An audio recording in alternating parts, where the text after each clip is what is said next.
chains. The opportunity for India at this point in time is something that everyone is talking about. The companies that will be here with me on the Rising India stage today have already placed their bets on India, are long-term investors, committed investors in India. But the question now is, how do we grow the share of manufacturing to GDP from the 15 to 16% where we have been sort of stuck at over the past decade or so to 25%, which was the aspiration and the hope that we get to that number by 2030? What has changed? But more importantly, what more needs to be done to ensure that we can truly capitalize on India's manufacturing moment? Joining me today to discuss what the road ahead looks like for the manufacturing opportunity in India, please welcome Salil Gupte, the president of Boeing India. Ladies and gentlemen, a big round of applause. Also with us, Sanjeev Sharma, the CEO and managing director of ABB India. Joining us here on the Rising India platform, Sunil Vachani, chairman of Dixon Technologies, one of India's largest homegrown consumer durable companies, and Santosh Iyer, the managing director and CEO of Mercedes-Benz India. Salil right here, Sanjeev right there. Keep the applause going, ladies and gentlemen. We still have Santosh and Salil Vachani walking up on stage. Gentlemen, thank you so much for joining us here. Please take a seat. Appreciate you being here today. I want to start by asking each one of you, as we frame the debate this morning, India's manufacturing moment now or never. And Salil, I'll start by asking you about it.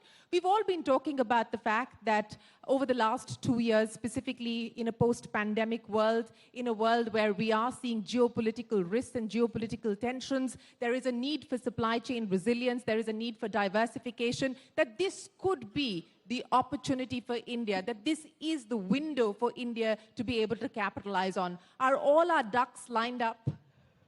So, I'll start. Thank you so much for having us, Shireen. It's a pleasure to be here with all of you.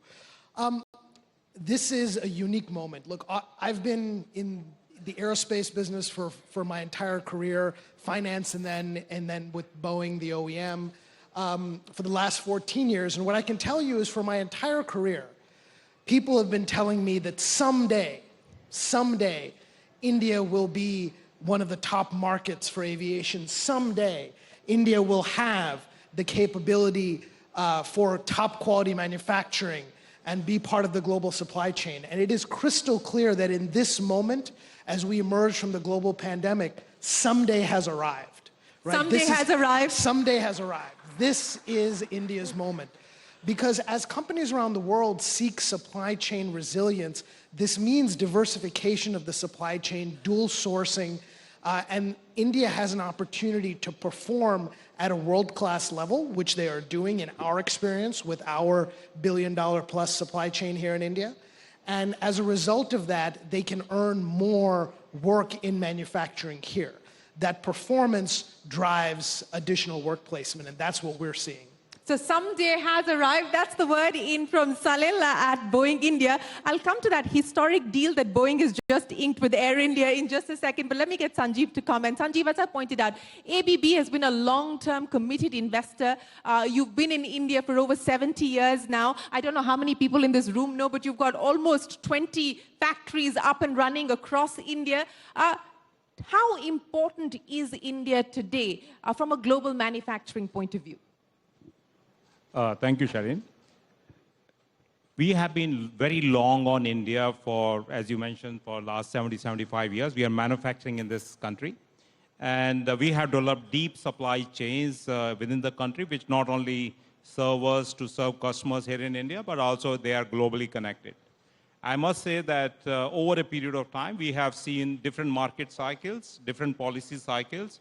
And it serves well for a business to take a long point of view on India, because this is growing year after year. And last few years, I must say there is a dramatic shift wherein we have increased the portfolio depth that we have of our global technologies in the country. And we have about 18 product lines, and each of the product lines is doing extremely well, both on the quantitative as well as qualitative basis. So I believe that more you localize in this country, better effect you get more competitive. and at the same time you create operations which can not only serve the domestic market but also the global operations. That has been our experience so far. You know, I'll talk about the export opportunity with each one of you, but I want to pick on this with you, Sanjeev. You had a record 2022 order book of over 10,000 crores. Is India today your fastest growing market? We grew 31% last year. And as I said, we are exposed to about 22 market segments, very dark, segments in the power industry and also new market segments like data centers. I find that all the market segments are growing at a very healthy rate. And yes, it is India's moment. And among all the markets globally, there are other markets which are quite strong for ABB Group, but India definitely stands out. India definitely stands out. Well, that is good to hear. And ladies and gentlemen, that does deserve a round of applause as well. Sunil, you know, to have built a homegrown consumer durable company over the past 2 decades. You started this off in the early 90s. And I remember you saying that the biggest difference between when you started to what you are seeing today is that there is a mindset shift. That earlier people believed that software India could do it. Nobody believed that in manufacturing India could do it. That's the biggest change you see today? Yeah, absolutely. I think the biggest change is the change in the mindset. And in most of the cases, I think that is the most important thing. So I remember maybe about 20 years back, I used to go and meet various bureaucrats and discuss with them that, we want to make India the next hub for manufacturing of the world. And the answer that I used to get was, don't waste your time. Our strength lies in software. And electronic hardware might not happen. And I think now mostly everybody is convinced that this is our time. And this is the time to make India the next hub for manufacturing, not only for the domestic market, but for the global markets. And I think if we look at the numbers, Shireen, they're very, very encouraging. The global market for our industry, which is the ICT, information, communication, technology, and electronics, it's almost $900 billion. And India has just about 2% market share. So our exports are roughly about $18 billion. So there's a huge opportunity that awaits us. And even in the domestic market, right, there is, I think, a big opportunity because the penetration levels, you'd be surprised to know hardly 15% of the people own an LED television. Maybe about just to 10 to 12% people own a washing machine. So there's a large potential for import substitution and making in India for India. And if I were to say, PLI and Make in India, in fact, 1.0 is already doing very well. I'm sure you already know the numbers, but for some of you who don't know, I think it's very encouraging. There is for the first time that out of the total demand of about $120 billion in our industry, almost 90 billion was manufactured in India. Wow. Right? And if you look at even exports, 10 years back, we were hardly exporting any mobile phones. Maybe 20 years back, in fact, we were importing all our mobile phones for the domestic market. And last year, our exports of mobile phones is about $10 billion, which is a growth of 100%. And next 5 years, we're looking at exports of $100 billion just from mobile phones alone. So I think now there is no doubt that this is our time, and this is the time to make in India. Well, this is our time, and this is the time to capitalize on many of those segments that you spoke of. As you pointed out, that given the under-penetration, the headroom for growth in the domestic market, but more importantly also in the export market, is immense. Santosh, Iyer, like everybody else on this panel, it was a record-breaking year for Mercedes as well. Ladies and gentlemen, you want to take a guess on how many Mercedes cars were sold in 2022? And these are all priced at 1 crore plus. Anyone here who wants to take a guess on how many were sold? 2 lakh. Santosh would be on a different planet if it were 2 lakh cars. Okay, Santosh Iyer, how many cars did you sell over 1 crore? Well, last year we did more than 16,000 cars. It was the best ever year. And thank you. And 22% of these cars were more than 1 crore of rupees, which was never happened. And pre-COVID, this used to be around 10 to 12%. So almost 70-odd% growth on cars more than 1 crore. So the structure of the market, we see a completely different market with this change. But as we pointed out, there is severe under-penetration. And of course, taxation continues to be an issue that industry has been battling against. But that apart, when we are talking about the export opportunity as well as trying to cater to domestic demand, are you adding capacity at this point in time? What kind of incremental investments are we looking at? And how important is India from an export opportunity perspective?